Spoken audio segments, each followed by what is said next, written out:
Hello guys, এখন aunty জানে না হচ্ছে কি আমরা আজকে লাইভ করতেছি। দেখেন আন্টি, আন্টি সবাইকে হাই বলেন। হাই। আজকে কোথায় গেছিলেন? কোথায় আমি বাজারে গেছিলাম। কি আনছেন? মাছ আনছি, এটা হচ্ছে কোরাল মাছ।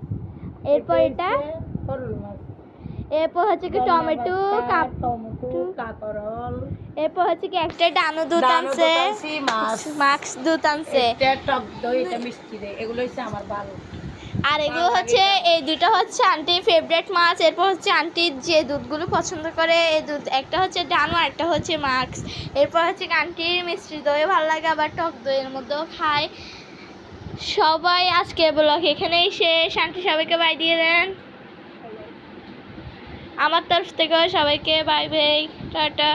আন্টির আজকে মাছগুলো হচ্ছে নদীর মাছ। আন্টির নদীর মাছ খাইতে অনেক ভালো লাগে। আর হচ্ছে দুধগুলো হচ্ছে 800 টাকা করে।